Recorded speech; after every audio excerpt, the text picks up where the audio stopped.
RBI உடைய gold ஜுவல்க்கான ரூல்ஸை நீங்கள் எல்லாருமே பார்த்துருப்பீங்க. ஏற்கனவே நம்ம ஒன்று பார்த்தோம். நம்ம வெறும் இன்ட்ரெஸ்ட் மட்டும் கட்டிட்டு நகையை மீட்டு கொண்டு வந்துடலாம் அப்படின்னு நினச்சோன்னா அது வந்து நடக்காது. முழு படத்தையும் நீங்கள் கட்டணும், நகையை எடுத்துகிட்டு வரணும், அடுத்த நாள் தான் கொண்டு போய் வைக்கணும் அப்படின்ட்டு ஒரு மோசமான ரூலை போட்டிருந்தாங்க. இப்போது +9 ரூல்ஸை வந்து கொண்டு வந்திருக்காங்க. என்னன்னா வெறும் 75% அமௌண்ட் தான் உங்களுக்கு வந்து கொடுப்பாங்க அப்படின்ற மாதிரி. அதாவது நீங்கள் வந்து 1000 ரூபாய் மதிப்பில் நகையை வைக்கிறீங்கன்னா 750 ரூபாய் தான் வந்து உங்களுக்கு கடனாக வழங்கப்படும்.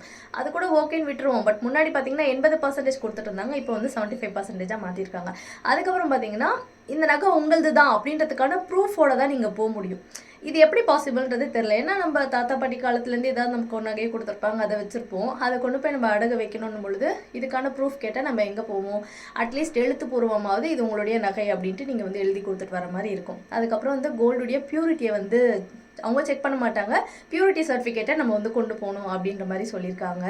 அண்ட் 4th ரூல் பார்த்தீங்கன்னா 22 கேரட் கோல்டு தான் நீங்கள் வைக்கணும். 22 கேரட் ப்ளஸ் அதுக்கு அதிகமாக இருக்கிறது ஓகே. இன்கேஸ் நீங்கள் 18 கேரட் வைக்கிறீங்கன்னா அதை வந்து 22 கேரட்க்கு ஏற்ற மாதிரி கேல்குலேட் பண்ணி தான் கொடுப்பாங்க. அப்போது காசு வந்து கம்மியாக வரும் அப்படின்றது தான் அதுக்கு அர்த்தம்.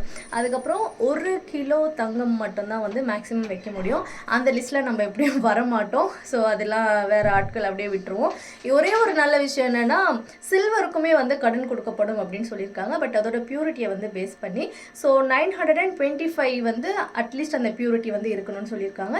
இது ஓகே, வரவேற்கக்கூடிய விஷயம் தான். வெள்ளி இருந்தாலுமே வச்சு வாங்கலாம் அப்படின்றது. அதுக்கப்புறம் முக்கியமான விஷயம் என்னன்னு பார்த்தீங்கன்னா ஏலம் பற்றின விஷயம் எல்லாமே நம்ம தெரிஞ்சிருக்கணுமா. இந்த நகையை வந்து ஏலத்துக்கு விடும் பொழுது என்னெல்லாம் நடக்கும், எந்த ஸ்டேஜில் வந்து நம்ம ஏலத்துக்கு அதை விட போகிறாங்க, ஸோ அதை பற்றின புரிதல் நமக்கு இருக்கணும்ன்ட்டு. அவ்வளோ தூரம்லாம் நாங்கள் நகையை விட்டு வைக்க போகிறதில்ல. ஏலம் போகிற அளவுக்குலாம் வேடிக்கைலாம் பார்க்க மாட்டோம், கரெக்டாக கட்டிடுவோம். இருந்தாலுமே இப்படிலாம் வந்து சொல்லும் பொழுது தேவைப்பட்டால் ஏலமோ நாங்கள் விட்டுருவோம் அப்படின்றத வந்து அறிவுறுத்தக்கூடிய ஒரு விஷயமாக தான் அதை பார்க்கப்படுது. அந்த ஃபைனலாக அவங்க கொடுத்துருக்கிறது என்னென்னா நம்ம பணத்தெல்லாம் கட்டி 7 நாளுக்குள்ளே நகையை வந்து பேங்க் நம்ம கொடுத்துடணும். அப்படி இல்லாட்டி ஒவ்வொரு நாளும் 5000 ரூபாய் அபராதம். பணத்தெல்லாம் கட்டிட்டோன்னா உடனே நாங்கள் நகையை வாங்கிட்டு வர போகிறோம். அதை ஏங்க நாங்கள் வந்து 7 நாளைக்கு விட்டு வைக்க போகிறோம் அப்படின்ற ஒரு கேள்வி தான் தோணுது. ஸோ இப்படி சிலதெல்லாம் வந்து ரொம்ப முட்டாள்தனமான ரூலாக கொண்டு வந்திருக்காங்க. அதாவது நடுத்தர மக்கள்கிட்ட இருக்கிற ஒரு 5 பவுனு 10 பவுனு கூட அந்த 1 பவுனு 2 பவுனு கூட இருந்துடவே கூடாது அப்படின்றதுக்கான ஒரு ரூல்ஸாக தான் இந்த ரூல்ஸ் பார்க்கப்படுது.